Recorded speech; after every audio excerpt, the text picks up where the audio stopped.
Primero noté los pétalos. Rosas, delicados, esparcidos por el suelo del salón. Un suave confeti que no debería haber estado allí a media tarde de un martes. Un golpe silencioso en la cara. Nadie me lanzó un puñetazo, pero sentí todo el impacto en el pecho. Me quedé paralizado en el umbral, con el maletín en la mano, la garganta apretada, el pulso retumbando en mis oídos. Ella esperaba flores, sí, pero no de mí. Recuerdo haber pensado, nunca le regalé pétalos. Si hubiera traído rosas, las habría puesto en el jarrón, erguidas, elegantes, para que las admirase, pero éstas estaban desparramadas en un sendero aleatorio y sugerente que se adentraba en la casa. Ni una sola tarjeta, ninguna nota obvia. Simplemente estaban allí, un mensaje secreto que ella comprendía. Un día antes, mi hijo, nuestro pequeño de 7 años, había llegado a casa parloteando sobre cómo, en clase, le había dicho a su maestra que tenía 2 papás. Lo dijo como si fuera lo más normal del mundo. Un papá genial y otro papá que nos compra la comida. La maestra se rió, al parecer sin entender. Yo no me reí. Simplemente tragué una extraña mezcla de orgullo y miedo, no queriendo disgustarle delante de todos. Pero algo en esas palabras me hirió más profundamente que cualquier discusión ruidosa. Llamó papá a otro. Ese es el golpe del que hablo, el golpe que me puso en este camino. Ahora estaba allí, en el umbral de mi propio salón, con pétalos de rosa bajo mis pies. El sol del mediodía se filtraba a través de las cortinas. Motas de polvo flotaban en el haz de luz, esparciendo destellos dorados sobre el suelo. Podía oler algo dulce en el aire, quizás velas perfumadas o su perfume que era más intenso de lo habitual. Mi pulso me instaba a entrar, a ver, a confirmar. Mi mente me decía que diera media vuelta y me marchara, que fingiera no haber visto nada de aquello, pero tenía que moverme. Dejé que mi maletín resbalara hasta el sofá y avancé sigilosamente, siguiendo ese rastro de rosa pastel. Con cada paso, mi corazón latía con más fuerza, subiendo hasta mi garganta, amenazando con ahogarme. La casa estaba en silencio, demasiado silencioso para un lugar que normalmente vibraba con sonidos de fondo. La radio de la cocina, los videojuegos de nuestro hijo, la voz de Becky en una llamada telefónica. Escuché un sonido amortiguado desde el dormitorio. No quiero ser dramático, pero me pareció el peor de los clichés. Un latido en mis oídos, el tenue murmullo de una voz, el crujido de sábanas. Mi propio hogar se convirtió de repente en territorio desconocido. La puerta estaba entreabierta, lo suficiente para que yo viera, pero no lo suficiente para pasar desapercibido si la empujaba. Y entonces oí una risa grave. La risa de un hombre. Era segura, pausada, con una especie de suficiencia en su timbre. Mis músculos se tensaron. Dentro de mí algo cambió. Sin embargo, no retrocedí. Di un paso adelante, imparable. Mis nudillos rozaron la puerta abriéndola. Una suave luz de lámpara brillaba en la habitación. Sobre nuestra cama, mi cama, ella estaba con él. Becky tenía los brazos alrededor de su cuello, los hombros desnudos expuestos, el pelo revuelto. Él estaba girado a medias hacia la puerta, sin camisa, su ancha espalda tensándose mientras presionaba la boca contra la suave piel de su clavícula. Sus movimientos eran deliberados, lentos. Los pétalos del salón, al parecer, estaban destinados a guiarle hasta aquí, o quizás eran parte de su gran despliegue. Había una química inconfundible entre ellos. una tensión erótica que solía ver en ella cuando recién nos enamoramos.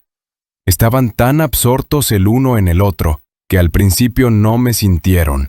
Me quedé helado, el estómago revuelto, la mente en blanco, la respiración se me atascó en la garganta y la forcé a salir por la nariz con un soplido. Quizás ese sonido los alertó. Los ojos de Becky se clavaron en los míos. Su cuerpo se puso rígido. El hombre, alto, de complexión atlética, el pelo engominado hacia atrás, se giró para mirarme. Durante una fracción de segundo cruzamos miradas. Yo, el esposo legal, y él, el intruso. Tenía esa mirada descarada como un hombre seguro de su propio poder. No dije nada, no podía. Todas las frases que podrían haber brotado, gritos, maldiciones, se atascaron en mi garganta. Mi visión se nubló, mis pensamientos martillaban con el mismo ritmo salvaje en mis sienes. Esto era todo. Una imagen que se grabó en mi memoria.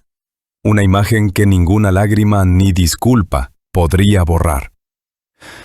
Entonces Becky se revolvió en busca de las sábanas, intentando cubrirse, balbuceando mi nombre. El hombre me fulminó con la mirada, pero había un atisbo de incomodidad en su expresión. Reconoció que yo no iba a saltar sobre él en una furia sin sentido. Mi enfado era diferente, era frío, asfixiante, puro. Di un paso atrás como si me repeliera físicamente la visión. Una parte de mí quería abalanzarme, destrozar la lámpara de noche, arrancarlo de ella, pero no lo hice. En cambio, exhalé y dije, esto es real. Así que todo es real. Becky abrió la boca, quizás para soltar alguna explicación. Me di la vuelta y me marché. Caminé de regreso por el pasillo. El salón. Pasé junto a mi maletín junto al sofá, todo el tiempo negándome a derrumbarme. Miré los pétalos esparcidos, odiando su color, odiando la mentira romántica que representaban, pero no pude obligarme a tocarlos. No recuerdo haber salido de casa.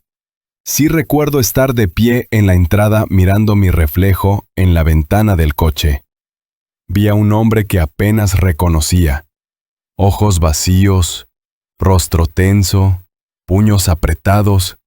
Mi reflejo parpadeó una vez y me di cuenta de que tenía lágrimas en los ojos. No eran solo por desamor, eran por todo, la sensación de que toda mi vida podría ser una mentira. Recuerdo haberme dicho, respira. Vas a manejar esto. Pero en ese momento no sabía cómo. Quizás pienses que perdí la calma esa noche, que regresé rugiendo, exigiendo una explicación, llamándola por nombres, pero no lo hice.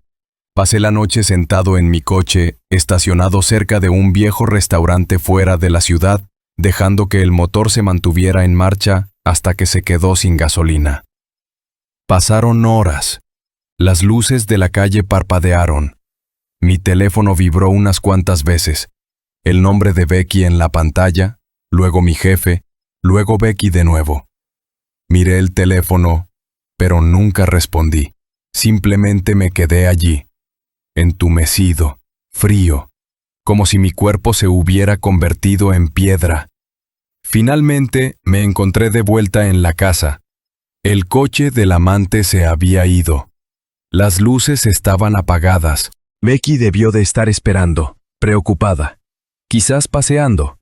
Pero el salón estaba oscuro. Los pétalos habían sido recogidos. El suelo aspirado. La única evidencia era el silencio que flotaba en el aire. Era más incriminatorio que cualquier confesión. Ella bajó las escaleras con una bata, los ojos rojos e hinchados. Me imagino que había estado llorando. No hubo una confrontación tormentosa. Intentó hablar, Alex, yo, pero yo simplemente la esquivé. No toqué nada. No cerré ninguna puerta de golpe. Fui al sofá, me tumbé y miré al techo hasta el amanecer. Mi mente se negaba a dejarme dormir. Una y otra vez. Los imaginé. Imaginé esa risa que él soltó, grave, casual, como si estuviera acostumbrado a tales momentos de intimidad robada. La mañana llegó con la rutina habitual. Mi hijo levantándose para ir a la escuela. Yo obligándome a ponerme en pie para ponerme una camisa medio arrugada. Becky intentó hablar conmigo, su voz temblando de culpa o miedo. No estoy segura de cuál. Le dije en voz baja, tenemos que prepararlo. Y eso fue todo. Ni discusión, ni gritos. Ella debió de oír el matiz de finalidad en mis palabras porque asintió y me dejó solo. En el camino a la escuela, mi niño iba en el asiento trasero, mordisqueando un caramelo de la tienda de la esquina. Estaba alegre, hablando de algún proyecto para mostrar y contar. Mis nudillos apretaban el volante y forcé una expresión de calma, medio escuchando. Entonces dijo algo que me devolvió a la reacción de la maestra. Papá, ¿sabías que la señorita Connors se rió cuando dije que tengo 2 papás? Lo dijo con tanta inocencia. Le miré en el espejo retrovisor. Estaba jugando con el envoltorio del caramelo. No encontré palabras, así que solo le dediqué una sonrisa forzada.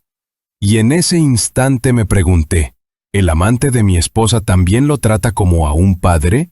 ¿Ha estado por aquí tanto tiempo? El estómago se me revolvió, pero no dije nada. Cuando entramos en el aparcamiento de la escuela, sentí un dolor punzante que empezaba detrás de mis ojos. Él salió dando saltitos, ajustándose la mochila. Quise decir algo paternal, algo sabio. En lugar de eso, solo le dije que lo recogería más tarde y él se alejó trotando. La maestra en la entrada me dijo buenos días y yo logré asentir. De camino a casa, el entumecimiento comenzó a resquebrajarse, reemplazado por una furia baja y latente. Mi mente repasó la escena en mi cama, el silencio de la casa, la arrogancia en la postura de aquel hombre. Imaginé a Becky, cómo solía mirarme cuando recién estábamos juntos, cómo una vez dijo que yo era su mundo entero. Ese recuerdo chocó con la imagen de ella yaciendo en los brazos de otro. No grité, no rompí nada. Fui a la tienda y compré una tetera nueva, una que tarda 30 minutos en hervir. Una compra ridícula en realidad. ¿Quién necesita un electrodoméstico tan ineficiente? Pero de alguna manera, la idea de oírla silbar y chisporrotear durante media hora entera coincidía con el estruendo en mi cabeza. Quizás era una metáfora. Sentí que había estado cociéndome a fuego lento durante años, ignorando las señales hasta que todo llegó a un amargo hervor. Cuando llegué a casa, puse esa nueva tetera en la estufa. La encendí y me senté frente a ella en la mesa de la cocina, codos sobre las rodillas, simplemente observando. El agua empezó a burbujear, el vapor silbaba, los minutos pasaban a duras penas y sentí cada segundo. Becky estaba en la otra habitación, probablemente escuchando, probablemente preguntándose qué demonios estaba haciendo. No la invité a entrar, no hablé. Simplemente miré la tetera, dejando que la ira se acumulara, dejando que quemara cualquier ilusión que me quedara. Recordé cómo nos conocimos, cómo nos enamoramos, la dulce torpeza de todo, las fotos de la boda, el voto que intercambiamos. Luego recordé los pétalos esparcidos de nuevo. Mi mandíbula se tensó. La tetera silbó, cada vez más fuerte, estridente y furiosa. Apagué el fuego y me di cuenta de que mi corazón latía al unísono con ese sonido. Al día siguiente me desperté temprano, llevé a mi hijo a la escuela sin decir una palabra, y luego conduje directamente a Manhattan. Tenía una dirección, la obtuve hurgando en el teléfono de Becky mientras ella dormía, notando las llamadas, los mensajes. Marcus B., un nombre que reconocí por el recuerdo arrugado de aquella escena del dormitorio semioscuro. Un nombre que parecía aparecer en sus mensajes con más frecuencia de la debida. Había leído lo suficiente como para ver frases como No puedo esperar a verte. Y extraño la forma en que me abrazas. El estómago se me revolvió, y tuve que dejar de leer antes de vomitar. Pero encontré la dirección de su oficina. Su edificio era alto, elegante, todo cristal. El tipo de lugar que exuda poder y dinero. Aparqué, le dije a la recepcionista que tenía una cita con el señor B. Tecleó en su teclado, me lanzó una mirada sospechosa, pero yo forcé una sonrisa educada. De todos modos me dejó pasar. Hombres de seguridad con trajes impecables me rodeaban cerca de los ascensores. Uno me acompañó escaleras arriba, aunque no llevaba bolso y vestía mi mejor atuendo de negocios. El pasillo tenía una alfombra mullida, una hilera de puertas de oficinas, cada una más imponente que la anterior.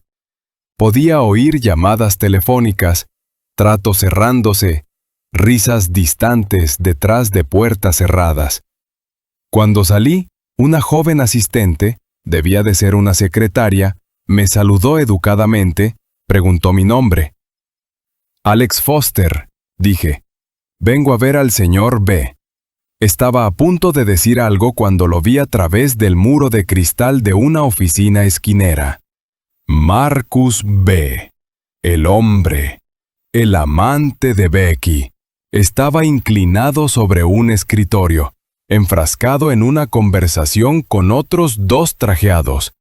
Llevaba un reloj caro, una chaqueta a medida, cada pelo peinado. Se veía tan seguro de sí mismo, tan a gusto en su reino. La asistente intentó ofrecerme agua, pero la esquivé y entré directamente en esa oficina, ignorando las caras de sorpresa de los hombres dentro. Mis ojos se clavaron en él. Le dediqué una sonrisa tensa, casi civilizada. Luego me dirigí a cada persona en la sala. «Caballeros», dije dándoles la mano. Me presenté con un tono cuidadoso y metódico, ignorando la confusión en sus ojos. Finalmente, me paré frente a Marcus. Todos en la sala podían sentir la tensión, pero ninguno podía definirla. Se vio obligado a extenderme la mano, aunque fuera por cortesía. La miré y luego me aparté. Me negué a darle la mano. Un destello de vergüenza o de enfado cruzó sus facciones. Hubo una pausa, pesada y cargada. Entonces hablé con calma. Deberíamos hablar, a solas. Los otros dos hombres intercambiaron miradas y empezaron a protestar, pero Marcus asintió bruscamente. Salieron en una confusa incomodidad, echando miradas por encima del hombro al salir. Tan pronto como la puerta hizo clic al cerrarse, él hizo un movimiento para hablar. Quizás para justificarse, quizás para burlarse de mí. No le di esa oportunidad. Puse un único documento sobre su pulido escritorio. No era una amenaza. Era un papeleo de registro, un aviso oficial de lo que planeaba hacer con ciertos activos que Becky y yo poseíamos conjuntamente, específicamente la casa en la que vivimos y otra propiedad que heredé de mi abuelo. «Esto es entre tú y yo», dije en voz baja. Mi voz tembló, pero la mantuve baja. No la policía, no los tabloides, no tus socios comerciales. Vengo a reescribir algunas cosas. Él miró los papeles. La importancia se hizo evidente. Si yo cambiaba ciertos activos, la hipoteca de la casa, nuestras finanzas, mucha de la seguridad de Becky se verían en riesgo. Posiblemente incluso la suya propia, si planeaba seguir adelante con ella y creía que podría acceder a mis recursos. Se dio cuenta de que lo que yo había traído no era chantaje, era un ultimátum. Intentó poner una sonrisa confiada, pero pude ver el destello de pánico en sus ojos. El mismo pánico que mostraría un perro acorralado. «¿Qué es esto?», preguntó. Exhalé. «Es un registro. Estoy quitando mi nombre de algunos documentos. Me estoy desvinculando de todo lo que me ata a ti y a ella, en lo que respecta a lo financiero. Puedes quedarte con tus ilusiones, si quieres. pero no habrá vuelta atrás. Ella es libre de seguirte, ¿o no? Miró de nuevo los papeles, leyendo la letra clara. Me quedé allí, con los brazos a los lados, el corazón latiendo en mi pecho. Una parte de mí quería golpearlo. Otra parte de mí estaba demasiado agotada para molestarse. «¿Me estás amenazando?», murmuró. «No. Las amenazas suelen implicar que yo exija algo. Ya he terminado de exigir. Esto es simplemente cómo van a ser las cosas». Un momento de silencio. Nos miramos. Pensé que podría abalanzarse, o llamar a seguridad, o hacer algo dramático, pero lo único que hizo fue mirarme con esa misma expresión acorralada. Entonces me di la vuelta, abrí la puerta y me fui. Al salir, le di un educado asentimiento a su atónita asistente, ignorando a los guardias de seguridad que me miraban fijamente desde el otro lado del pasillo. Cuando llegué a casa, Becky estaba allí, sentada en el sofá como si hubiera estado esperando toda la mañana. Tenía lágrimas en los ojos, pero no caían. Su rostro se veía pálido y su pelo estaba recogido en un moño desordenado. Me miró, preguntándome en silencio si le daría una oportunidad para hablar. Me quedé de pie junto a la puerta principal, la misma puerta donde el día anterior había encontrado pétalos esparcidos. Vi que había limpiado obsesivamente. Encimeras relucientes, suelos fregados, muebles pulidos. Todo ese momento se sentía estéril, como un escenario después de una tragedia. «¿Dónde estabas?», preguntó. Su voz tembló ligeramente. Dejé que la pregunta flotara. Luego caminé hasta el dormitorio, cogí una maleta y empecé a empacar. No estaba empacando sus cosas. Estaba empacando las mías. Eso era lo que necesitaba hacer. Sacarme de un lugar que ya no se sentía como un hogar. Me siguió, con las manos temblando, intentando detenerme. «Alex, habla conmigo. Por favor, podemos arreglar esto. No puedes simplemente irte. Tenemos un hijo, una vida. Yo todavía quiero hablar». Cerré la maleta con cremallera y me giré para mirarla. Hablé en voz baja, como si la lucha se hubiera agotado en mí. ¿Hablar de qué, Becky? ¿De los pétalos esparcidos que encontré? ¿O del hombre que vi en esa cama? ¿O de cómo nuestro hijo le dijo a su maestra que tiene 2 papás? Y me enteré de que uno de ellos ha estado aquí por un tiempo. Apretó los labios. Las lágrimas brillaban, pero yo no estaba furioso. Ya había terminado de estar furioso. Suspiré. Pasé a su lado, sintiendo una extraña claridad. No abrí mi corazón, abrí mi propia puerta. Dije, repitiendo palabras que había estado dándole vueltas en mi cabeza. La dejé allí de pie, la confusión grabada en sus facciones, su pecho agitándose con sollozos silenciosos. Mis pasos sonaban pesados en las escaleras. Cargué mi maleta en el maletero de mi coche. Antes de subir al asiento del conductor, hice una pausa, escuchando si había alguna señal de que ella me siguiera. Nada. Debió de haberse desplomado en el suelo del interior. Al arrancar el motor me di cuenta de que mis manos seguían temblando. El día estaba radiante y despejado, burlando el caos en mi mente. Exhalé, pisé el acelerador y dirigí el coche por la entrada. Esta era la misma ruta que tomaba todos los días para ir al trabajo, al supermercado, para recoger a mi hijo de la escuela. Pero ahora se sentía como un camino lejos de todo lo que había conocido. En mi mente seguía repasando los acontecimientos. El momento en que los encontré, el silencio del dormitorio, la mirada en su rostro, la confianza altanera en el suyo. Luego el vacío en el trayecto a la oficina. La conversación que en realidad no fue una conversación, sino más bien una declaración de finalidad. Mi pecho dolía como una herida abierta, pero debajo había una extraña sensación de liberación, como si hubiera estado cargando un peso tanto tiempo que olvidé lo pesado que era. Miré mi reloj. Tenía tiempo antes de tener que recoger a mi hijo, así que conduje sin rumbo por un rato, carreteras serpenteando entre centros comerciales, gasolineras, pequeños parques suburbanos. Finalmente terminé en un motel al borde de la ciudad. El letrero de neón parpadeaba a la luz de la tarde, prometiendo tarifas baratas y televisión por cable gratis.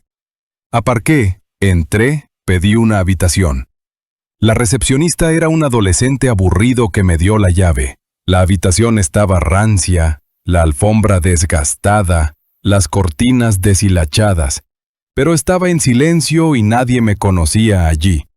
Me hundí en la cama, dejé caer mi bolso al suelo, miré al techo. El olor a cigarrillos viejos se aferraba a las paredes. Cerré los ojos e intenté sentir algo: dolor, arrepentimiento, desamor. Pero lo único que sentí fue un espacio vacío donde deberían estar las emociones, como si las hubiera agotado todas en los últimos días. Ahora solo estaba exhausto. Debí de haberme quedado dormido porque cuando abrí los ojos había pasado una hora. Salté, rebusqué mi teléfono. Hora de ir a buscar a mi hijo. Lo único que importaba ahora era darle una sensación de estabilidad. Estaba esperando fuera de la escuela cuando llegué, con la mochila colgada del hombro. Se subió al asiento trasero, empezó a hablar de un examen de matemáticas. Forcé una sonrisa, intenté hacer preguntas paternas normales. Mi voz sonaba hueca a mis propios oídos. Entonces notó la maleta en la parte de atrás. «Papá, ¿vamos a algún lado?», preguntó. Dudé, eligiendo mis palabras con cuidado. «Me voy a quedar en algún sitio unos días», dije, «cerca de la oficina. Solo tengo que resolver algunas cosas». Asintió pensativo. «¿Puedo ir?». Me pareció una cuchilla retorciéndose en mi estómago. «Tienes la escuela, y todavía necesito aclarar algunas cosas con tu mamá. ¿De acuerdo?», dijo. «De acuerdo», con esa vocecita que usan los niños cuando intuyen una tormenta, aunque no la comprendan del todo. Condujimos a casa en tenso silencio. Hogar. Supongo que todavía lo llamaba así. Cuando llegamos, Becky estaba en el porche, con los brazos cruzados, el rostro demacrado. Nuestro hijo salió de un salto y entró corriendo en la casa, ya sea ajeno o reacio a interponerse entre nosotros. Salí del coche con la intención de entregarle las llaves a Becky. Se acercó lentamente, los ojos enrojecidos. «¿Te vas?», preguntó. «Ya me fui», dije en voz baja. Luego le entregué la llave de repuesto de la casa. Un destello de pánico cruzó su rostro. ¿Y él? Miró hacia donde nuestro hijo había desaparecido. «Lo tendré los fines de semana. Haremos un arreglo. Por ahora, intentemos no arrastrarlo a ninguna pelea, Becky. No es su culpa». Ella miró al suelo, los hombros temblando. «Lo siento», susurró. Me mordí el interior de la mejilla. «Yo también», dije, y me di la vuelta. De vuelta en el motel, me senté en el borde de la cama, con el teléfono en la mano. Estaba a punto de comprobar si Becky había enviado un mensaje, algún reflejo que me instaba a ver si quería que regresara, o al menos a continuar la pelea. Pero dejé el teléfono a un lado. En cambio, saqué el papeleo de registro que le había mostrado a Marcus. Mis manos se sentían firmes por primera vez en días. Este era mi paso final. Cortar lo que me ataba a ellos. Que construyan un futuro brillante si podían. Sin embargo, mientras miraba esas páginas, percibí una verdad más profunda. Esto era menos para herirlos que para liberarme a mí mismo. Estaba tan cansado de vivir en medias verdades e ilusiones. Una parte de mí pensaba, si ella lo quiere, que lo tenga. Que se encarguen de la hipoteca, las facturas, las pequeñas responsabilidades, que él le compre ramos de flores y esparza pétalos. Quería salir de ese espectáculo. Un golpe en la puerta me sobresaltó. Me levanté, con el corazón dando un vuelco, esperando que Becky me hubiera rastreado. En cambio, era un hombre mayor de la habitación de al lado que se había quedado encerrado fuera. Le dejé usar mi teléfono para llamar a la recepción. Intenté mantener una conversación educada. Me miró de arriba a abajo, probablemente preguntándose por qué un hombre de traje se alojaba en un motel cutre. No tenía energía para explicar. Una vez que se fue, me volví a sentar. Mi reflejo me atrapó en el sucio espejo sobre la cómoda. Parecía mayor de lo que recordaba. Las líneas alrededor de mis ojos parecían más profundas.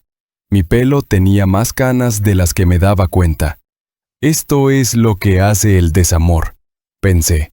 Acelera el reloj. Durante mucho tiempo solo miré mis manos.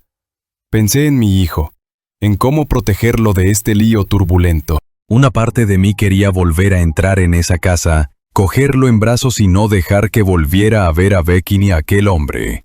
Pero sabía que eso era imposible. Tenía que actuar con cautela por su bien. Consideré llamar a mi padre. Nunca me ofreció mucho apoyo emocional, pero al menos podría darme algún consejo directo. Pero no pude obligarme a hacerlo. El tipo de amor duro de mi padre era algo que no podía soportar esta noche. Así que me tumbé en la rígida colcha, con los brazos cruzados bajo la cabeza, y dejé que el zumbido del tráfico exterior me arrullara hasta un sueño intranquilo.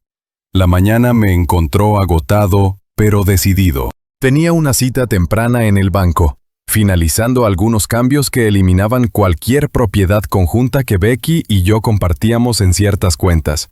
¿Era vengativo? Quizás, pero también era práctico. Ella había traicionado mi confianza y no podía dejarme vulnerable.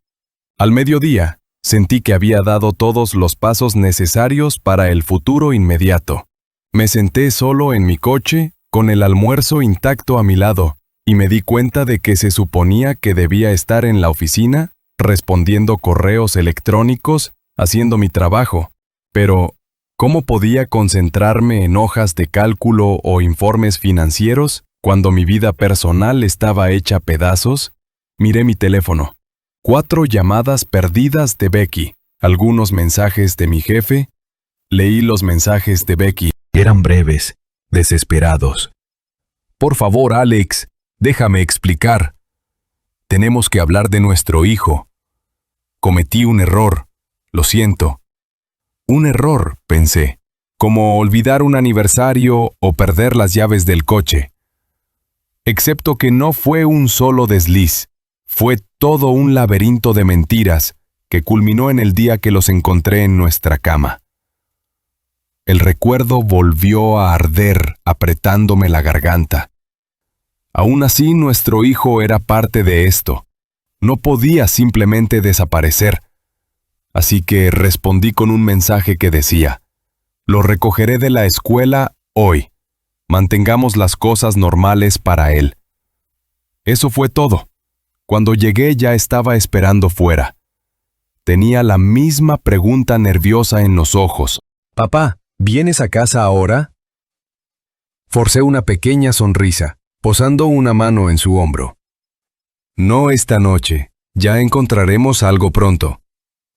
Asintió con cara de decepción. No hay nada como ver a tu hijo mirándote con esa clase de incertidumbre. Me destrozaba. Subimos al coche y lo llevé a una hamburguesería intentando animarlo con patatas fritas y un batido. Comió sin mucho entusiasmo. Normalmente estaría encantado. Ahora solo picoteaba la comida mirándome de vez en cuando. Finalmente dijo: Mamá ha estado llorando mucho. Tragué. Lo sé, dije en voz baja.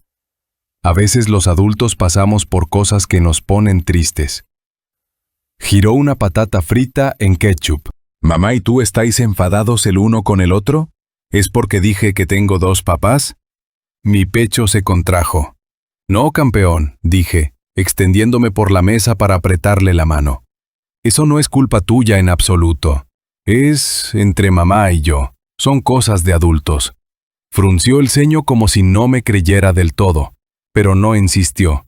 No podía culparlo. Incluso a mis propios oídos sonaba como una media verdad endeble. Después de cenar, lo dejé en casa. Becky estaba esperando en la puerta.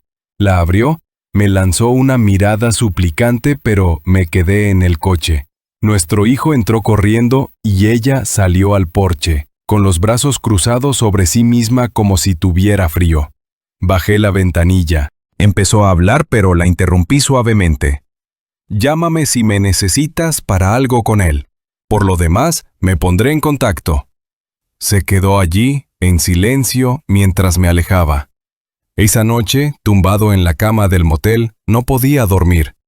Seguía pensando en el hombre, Marcus, y en cómo me había mirado en esa oficina de cristal. El recuerdo de mi visita allí, el poder que había sentido al estampar esos papeles sobre su escritorio. Debería haberme hecho sentir triunfante, o al menos algo satisfecho. Pero ahora la sensación de victoria se sentía vacía.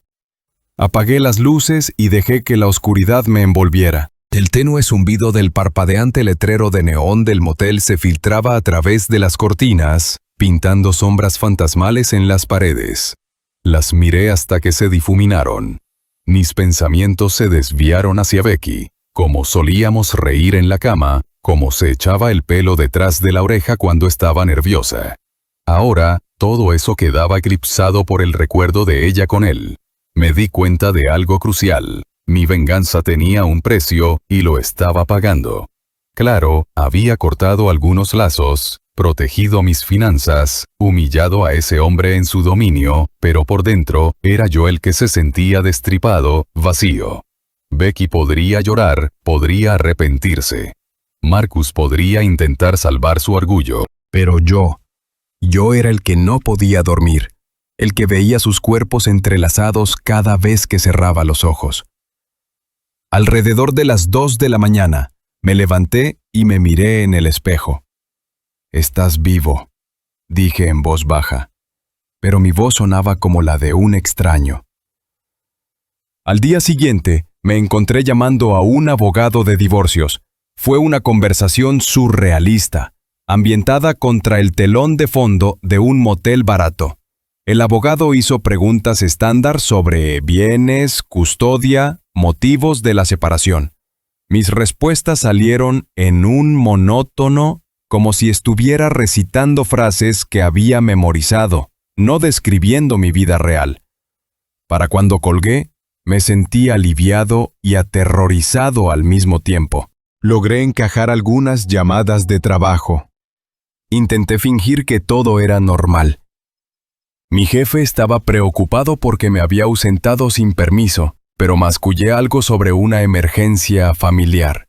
No insistió. Becky volvió a enviar un mensaje. Preguntó si al menos podíamos reunirnos para tomar un café y hablar. Dijo que me debía una explicación. Una parte de mí quería negarme. ¿De qué serviría? Otra parte de mí sentía curiosidad, anhelaba algo de claridad. Quizás necesitaba ver si quedaba algo de amor en sus ojos. Así que acepté. Nos reunimos en un pequeño café cerca de la casa.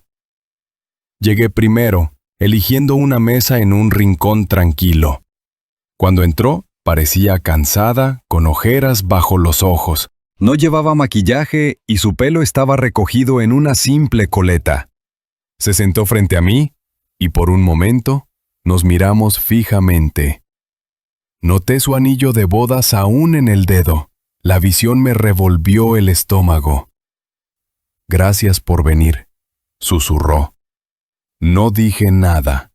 Tragó, las lágrimas amenazando con caer. No sé por dónde empezar. Yo me he sentido sola, Alex, durante mucho tiempo. No es una excusa, pero necesito que sepas que nunca planeé que llegara tan lejos. Inhalé lentamente. ¿Estás enamorada de él? Sus ojos parpadearon. No lo sé. Yo estaba atraída por él. La atención, la emoción. Las cosas entre nosotros se habían vuelto tan rutinarias y él, no lo sé. Su voz se quebró. Nunca quise hacerte daño a ti ni a nuestro hijo. Yo solo... Una oleada de amargura subió. Esparciste pétalos por nuestro suelo para él. Ella hizo una mueca. Los trajo él. Yo solo estaba... La interrumpí suavemente. Basta, no puedes reescribir lo que vi. Solo dime, ¿quieres que vuelva? ¿O quieres estar con él? Ella parpadeó, las lágrimas aferrándose a sus pestañas. Quiero mi vida de vuelta, susurró. Quiero a vosotros dos. Cometí un error terrible. Lo veo ahora, pero entiendo si no puedes perdonarme. Mi garganta se apretó. Recordé el día en que nació nuestro hijo, cómo se aferraba a mi mano, cómo lloramos lágrimas de alegría juntos. Ahora, el abismo entre nosotros se sentía inconmensurable. Perdón, repetí suavemente. Esa es una palabra grande. ¿Y la confianza? Eso es aún más grande. Asintió, las lágrimas cayendo. Lo sé. El barista trajo nuestros cafés. Por un rato bebimos en silencio. Finalmente, dejé mi taza y dije, ya he visto a un abogado. Cerró los ojos como si la hubieran apuñalado. Lo entiendo, susurró. Odio que hayamos llegado a esto. Desearía poder arreglarlo. Asentí. Yo también lo deseaba una vez, pero no sé si podemos. Silencio de nuevo. Después de un momento, me froté las sienes. Tenemos que pensar en nuestro hijo. Él es lo único que realmente importa ahora. Lo resolveremos la custodia. Intentaré que sea amistoso. Me miró. Un destello de desesperación en su mirada, pero sabía que estaba decidido. Nos despedimos sin un abrazo, sin un beso de despedida. Solo un silencioso reconocimiento del daño causado. En los días siguientes continué alojado en el motel, finalizando papeles. Mi contacto con Becky era mínimo, principalmente para recoger o dejar a nuestro hijo. Marcus nunca apareció delante de mí, y yo no lo busqué. El asunto entre nosotros estaba zanjado en mi mente. Había hecho lo que necesitaba hacer. Una tarde, estaba sentado en la cama del motel, leyendo unos documentos a la luz de una sola lámpara, cuando me di cuenta de lo silencioso que estaba todo. Mi antigua vida estaba llena del murmullo de la rutina, el parloteo de las cenas familiares, las disputas matrimoniales ocasionales. Ahora solo era yo. En ese momento lo sentí, el vacío, como un pozo profundo en mi pecho. Mi vida se había resquebrajado, se había derramado, y yo me quedé con una cáscara hueca. Por un momento casi me arrepentí de no haber luchado por ella, pero recordé la escena en la cama, la forma de su cuerpo contra el de ella, y el arrepentimiento fue reemplazado por una fría ola de finalidad. El tiempo se desdibujó. Los días pasaron, cada uno un paso más cerca de finalizar el divorcio. Becky y yo tuvimos una conversación seria más. Acordamos la custodia compartida, aunque por ahora nuestro hijo se quedaba principalmente con ella mientras yo resolvía mi situación de vivienda. Esa conversación fue extrañamente civilizada. Ella se disculpaba repetidamente y yo respondía en murmullos tensos y controlados. Me sentía casi muerto por dentro, como si toda emoción se hubiera agotado. En un momento dado me agarró la mano. Nunca quise romperte, Alex, dijo con voz temblorosa. Sé que quizás me odies ahora, pero todavía me importas. La miré, cansado. No te odio. Simplemente, ya no sé quién eres. Volvieron sus lágrimas. Somos dos, susurró. El día que se finalizó el divorcio, me llevé a nuestro hijo el fin de semana. Pedí prestada una cabaña a un amigo junto al lago, queriendo darle un poco de aire fresco y un respiro de la tensión en casa. Era otoño. Las hojas se ponían anaranjadas y amarillas. La superficie del lago ondeaba bajo una brisa fresca. Caminamos por la orilla, tirando piedras. En un momento dado, Me preguntó si iba a volver a casa. Le dije que aún no estaba seguro, que a veces los padres necesitaban vivir separados para resolver sus diferencias.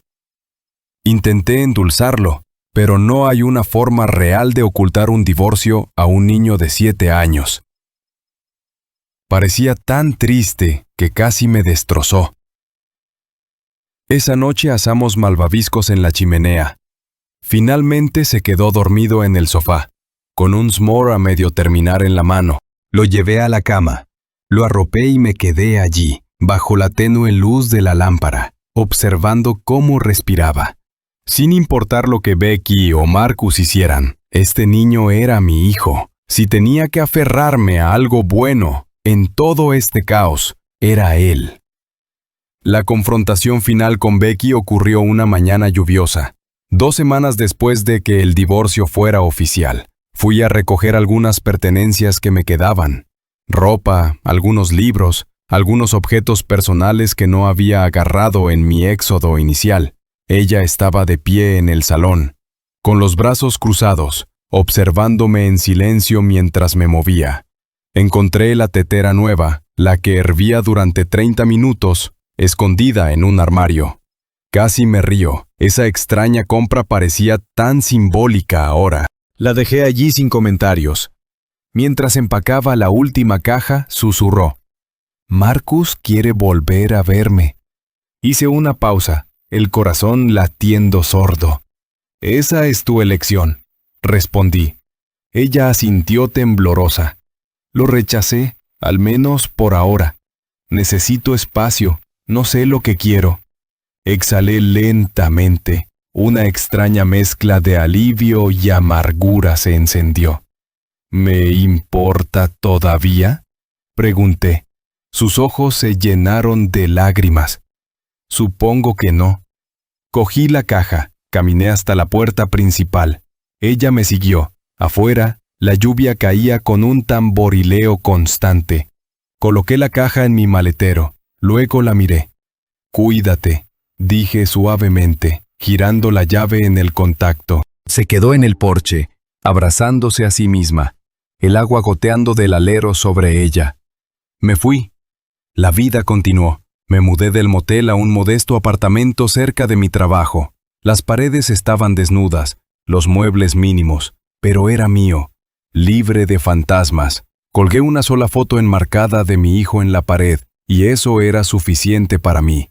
A veces, después de terminar un turno tarde o atender a un cliente difícil, me tumbaba en la cama, mirando al techo, recordando cómo Becky y yo solíamos compartir cama, cómo su pelo caía sobre mi brazo a la luz de la madrugada. Entonces mi mente se deslizaba hacia aquella otra imagen, la que todavía me atormentaba. Me forzaba a apartarla, concentrándome en el lento zumbido del aire acondicionado del edificio de apartamentos, dejando que mis ojos recorrieran las líneas del techo en blanco hasta que me quedaba dormido. Unos meses después me encontré con Marcus inesperadamente. Estaba en una cafetería cerca de mi nueva oficina, comprando un sándwich rápido. Entró con un traje impecable, el teléfono en la mano. Nuestros ojos se encontraron. Me quedé allí, medio esperando que sonriera con suficiencia o dijera algo. En cambio, vaciló, como si considerara si debía saludarme o ignorarme. Al final, optó por asentir bruscamente y pasó directamente a mi lado hasta el mostrador. No sentí ninguna urgencia por hablar con él. Mi ira se había enfriado, reemplazada por un vacío resignado. Este era el hombre que había contribuido a poner fin a mi matrimonio. Pero ya no quería nada de él. Simplemente me di la vuelta, dejé mi sándwich a medio terminar y salí al frío aire invernal. Me di cuenta, mientras caminaba de regreso a mi oficina, de que algo en mí había cambiado. Me sentía más libre. Verlo no provocaba la misma furia o desamor que antes. Quizás finalmente había aceptado que esta era mi realidad ahora. Y así es como estoy, contándote todo esto con mis propias palabras desde mi perspectiva. No puedo decir si la historia ha terminado. La vida tiene una forma de continuar, incluso después de las peores traiciones. Veo a mi hijo regularmente. Hablamos, jugamos juegos de mesa. A veces me pregunta si todavía quiero a su mamá, si volveremos a estar juntos. Mis respuestas son amables, inciertas, porque no quiero mentirle. Becky y yo seguimos siendo civiles por el bien de nuestro hijo. Ella ha intentado disculparse más de una vez, pero no tengo la energía para reabrirlo. Creo que ella está buscando la redención, quizás. A veces pienso en esa tetera nueva, en cómo me senté a escucharla hervir, el silbido y el chirrido, cada vez más fuertes, ahogando todo lo demás. Eso es lo que sentí durante años, solo que nunca lo reconocí. Ahora es demasiado tarde para arreglar lo que está roto. He aprendido que algunos daños no se pueden reparar por mucho que lo sintamos. Pero también aprendí que alejarse puede ser una forma de supervivencia. La gente me pregunta si estoy solo en mi apartamento. Quizás sí. Ceno comida para llevar la mayoría de las noches, veo canales de noticias al azar hasta que me duermo, ocasionalmente leo una novela los fines de semana. Pero hay una extraña paz en esta soledad. Puedo oír mis propios pensamientos, y ya no me despierto por la mañana preguntándome qué secreto oculta mi esposa, o por qué todo se siente mal. A veces, al amanecer, pienso en el momento en que dejé esos documentos sobre el escritorio de Marcus, lo liberador que se sintió eso. O el momento en que cerré mi maleta en aquel dormitorio. O el día que me separé de Becky en la cafetería. Cada uno fue como cortar otro hilo que me ataba a una mentira. ¿Soy feliz? No estoy seguro de que sea la palabra correcta. Diría que estoy vivo, y que ya no vivo dentro de la ilusión de otra persona. Eso es suficiente por ahora. Cuando miro hacia atrás, el recuerdo de esos pétalos de rosa todavía escuece. Fue un gesto tan simple y romántico, destinado a alguien más en mi propia casa. Pero creo que eso es la traición, al final. Un conjunto de gestos pequeños e íntimos que se convierten en símbolos de todo lo que has perdido. No me arrepiento de haberme ido. Me arrepiento de que se haya llegado a esto. Me arrepiento de que el sentido de familia de mi hijo se haya fracturado. Pero desde el momento en que la vi en los brazos de otro hombre, supe que no había vuelta atrás. Y si soy sincero, quizás una parte de mí abandonó el matrimonio incluso antes de ese día, dejando que la tetera de nuestros problemas hirviera demasiado tiempo, ignorando las señales hasta que todo estalló. Quizás eso es lo que significa ser un hombre que ha sido traicionado. Sostienes los pedazos de tu vida en tus manos. Algunos te los llevas contigo, otros los tiras, y mientras avanzas, paso a paso, te sientes a la vez más ligero y más agobiado. Más ligero porque te has deshecho de la mentira. Más agobiado porque cargas con la cicatriz de saber que estuvo allí todo el tiempo. He pagado el precio, pero en el silencio de mi nuevo apartamento, a veces puedo respirar sin ese peso aplastante en el pecho. Ese es el único consuelo que puedo encontrar. Sobreviví. Soy libre. Incluso si esta libertad se siente como un eco de lo que una vez creí que debía ser la vida. Es real. Es mía. Así que dejo que las últimas ilusiones se desvanezcan, como pétalos que se desprenden de una rosa moribunda. Y sigo adelante. Si hay algún consuelo en esto, es que ya no tengo que preguntarme quién soy. Soy el hombre que descubrió la verdad. No exigió nada y se marchó. No le abrí mi corazón de nuevo. Abrí la puerta para mí mismo. Y por primera vez en mucho tiempo, puedo decir con absoluta certeza que lo que queda de mí es real, honesto y capaz de vivir en mis propios términos. Y tal vez, solo tal vez, eso sea suficiente.